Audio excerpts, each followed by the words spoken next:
Actes des apôtres, chapitre 9. Quant à Saul, il respirait toujours la menace et le meurtre contre les disciples du Seigneur. Il se rendit chez le grand prêtre et lui demanda des lettres pour les synagogues de Damas afin de pouvoir arrêter et amener à Jérusalem les partisans de cet enseignement qu'il trouverait, hommes ou femmes.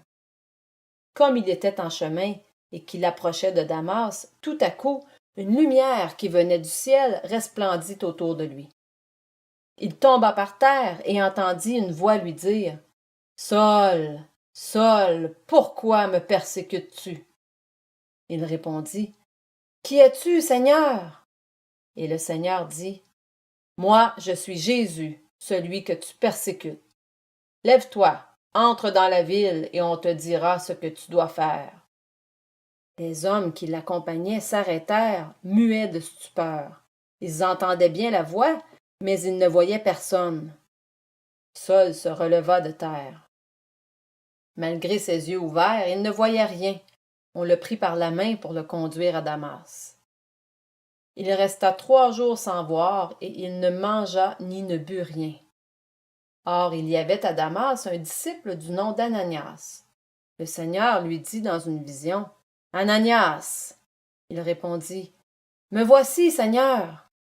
Le Seigneur lui dit alors, « Lève-toi, va dans la rue qu'on appelle la droite, et dans la maison de Judas, demande un dénommé Saul de Tarse. » En effet, il prit, et il a vu en vision un homme appelé Ananias entrer et poser les mains sur lui, afin qu'il retrouve la vue. Ananias répondit, « Seigneur, j'ai appris de beaucoup tout le mal que cet homme a fait à tes saints à Jérusalem, et ici il a plein pouvoir de la part des chefs des prêtres pour arrêter tous ceux qui font appel à toi. » Mais le Seigneur lui dit, « Vas-y, car cet homme est un instrument que j'ai choisi pour faire connaître mon nom aux non-juifs, aux rois et aux Israélites. Je lui montrerai tout ce qu'il doit souffrir pour moi. » Ananias partit. Une fois entré dans la maison, il posa les mains sur Saul en disant, « Saul, mon frère, le Seigneur, le Jésus qui t'est apparu sur le chemin par lequel tu venais, m'a envoyé pour que tu retrouves la vue et que tu sois rempli du Saint-Esprit. » Aussitôt, il tomba comme des écailles de ses yeux et il retrouva la vue. Il se leva et fut baptisé. Après avoir pris de la nourriture, il retrouva des forces. Il resta quelques jours avec les disciples qui étaient à Damas et se mit aussitôt à proclamer dans les synagogues que Jésus est le Fils de Dieu. Tous ceux qui l'entendaient étaient stupéfaits et disaient « N'est-ce pas l'homme qui persécutait à Jérusalem ceux qui font appel à ce nom-là?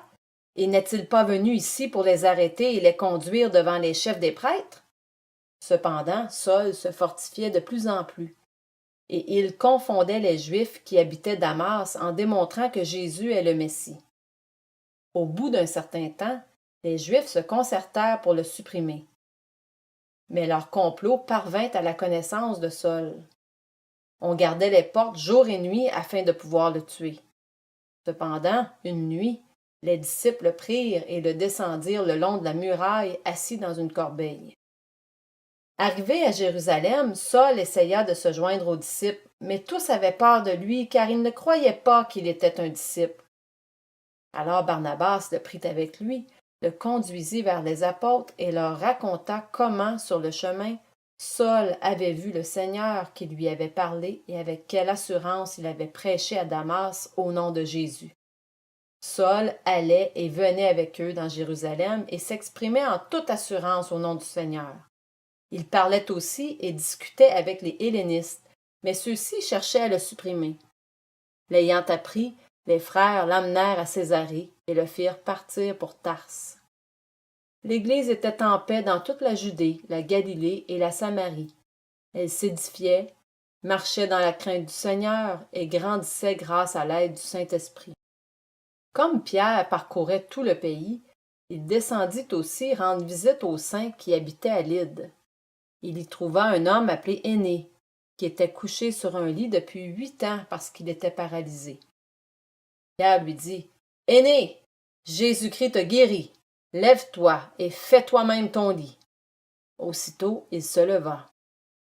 Tous les habitants de Lyde et du Saron le virent et se convertirent au Seigneur.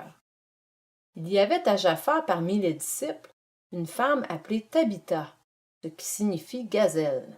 Elle faisait beaucoup de bien et donnait de son argent aux autres. Elle tomba malade à cette époque-là et mourut.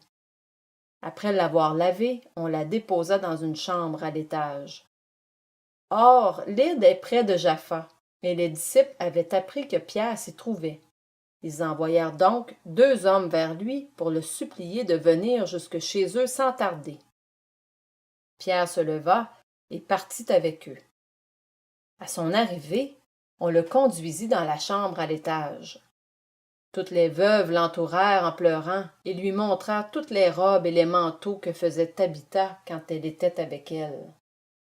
Pierre fit sortir tout le monde, se mit à genoux et pria.